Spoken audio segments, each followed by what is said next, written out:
राधा अष्टमी व्रत कथा। राधा रानी की जन्म की कथा। आज सुनते हैं राधा अष्टमी पर राधा रानी की यह कथा।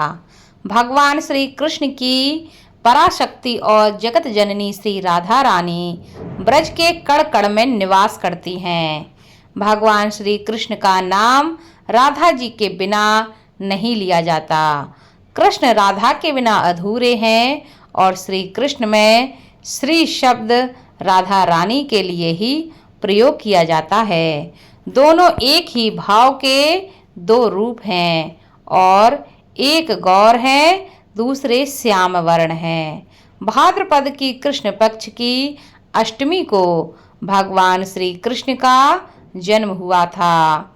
शुक्ल पक्ष की अष्टमी को उनकी अर्धांगिनी शक्ति श्री राधिका जी का राधा अष्टमी का पूरा व्रज राधे राधे का जन्म उत्सव मनाता है। पौराणिक कथा के अनुसार श्री राधा जी का जन्म आज से लगभग 50,000 वर्ष पूर्व पवित्र नगरी मथुरा के गोकुल महावन के निकट बरसाने से करीब 50 किलोमीटर दूर रावल गांव में ब्रज के राजा वृषभानु और कीर्ति देवी के घर हुआ था। राधा जी माँ देवी कीर्ति जी को एक पुत्री रत्न में कामना करती थीं। वे हर रोज यमुना में स्नान करती और यही प्रार्थना करती कि उन्हें पुत्री रूप में संतान की प्राप्ति हो। प्रतिदिन की तरह कीर्ति जी यमुना नदी के पास पूजा कर रही थीं, तभी यमुना में एक सुंदर और दिव्य कमल पुष्प प्रकट हो गया। उस कमल पुष्प से बड़ा अद्भुत प्रकाश निकल रहा था। देवी कीर्ति और राजा वृषभानु ने देखा कि उस कमल पुष्प में एक नन्ही सी सुंदर और दिव्य कन्या मुस्कुरा रही है, लेकिन उसके नेत्र बंद थे। उस कन्या को देखकर दोनों बहुत प्रसन्न हो गए और उसे अपनी प्रथम संतान के रूप में अपने घर ले आए। यही वही परम शक्ति राधा रानी थी, जिनके दर्शन बड़े बड़े देवताओं के लिए भी दुर्लभ हैं।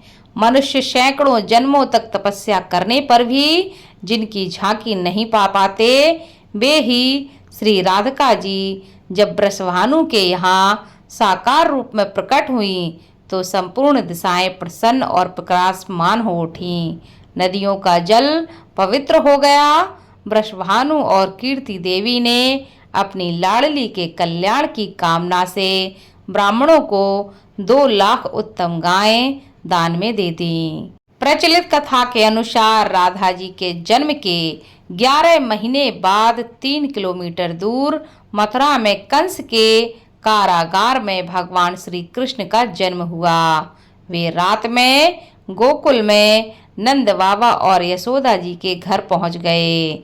गोकुल में श्री कृष्ण का जन्मोत्सव मनाया गया। नंद बाबा ने सभी स्थानों पर संदेश भिजवाया।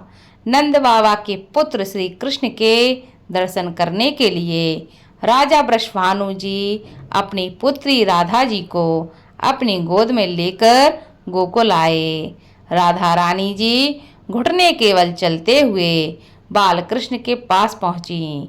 श्री कृष्ण जी के पास पहुंचते ही राधा जी ने नेत्र खोल लिए और उन्होंने अपने जन्म के बाद अपने नेत्रों से सर्वप्रथम अपने भगवान श्री कृष्ण के ही दर्शन किए।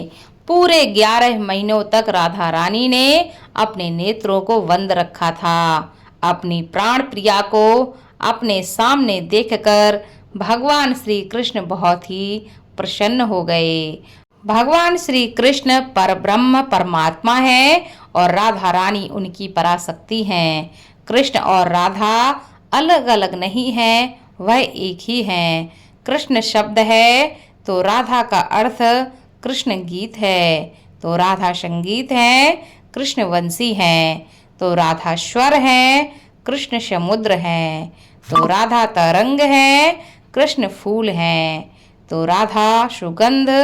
नारद पंचरात्र के ज्ञानामृत सार के अनुसार राधा और कृष्ण एक ही शक्ति के 2 रूप हैं। पद्म पुराण में बताया गया है कि राधा श्री कृष्ण की आत्मा हैं। श्री कृष्ण ही राधा जी के पति हैं। गोलोक, जहाँ भगवान श्री कृष्ण राधा रानी के पति के रूप में निवास करते हैं, वही लोक सब लोकों में सबसे ऊपर है। जब भी भगवान श्री कृष्ण और राधा रानी की बात आती है तो सर्वप्रथम राधा जी का नाम ही लिया जाता है। भक्त राधा कृष्ण कहकर पुकारते हैं। श्री कृष्ण से पहले राधा जी का नाम क्यों लिया जाता है, इसे लेकर श्रीमद् भागवत देवी पुराण में बताया गया है कि भगवान श्री कृष्ण उस भक्त की पुकार अवश्य सुनते हैं जो श्री राधा रानी का नाम लेते हैं। भगवान श्री कृष्ण ने कहा है कि जो व्यक्ति केवल कृष्ण कृष्ण रटता है वह सिर्फ अपना समय नष्ट करता है। इसलिए श्री कृष्ण को बुलाना है तो पहले राधा जी को बुलाओ, क्योंकि जहाँ राधा नहीं होती वहाँ कृष्ण नहीं आते।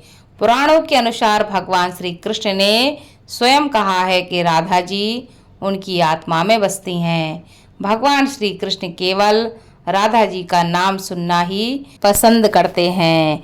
केवल राधा राधा नाम से ही भगवान अपने भक्त से प्रसन्न हो जाते हैं। तो यह थी राधा रानी की दूसरी कथा। आपको यह कथा अच्छी लगी हो तो इसको ज़्यादा से ज़्यादा शेयर करें। धन्यवाद।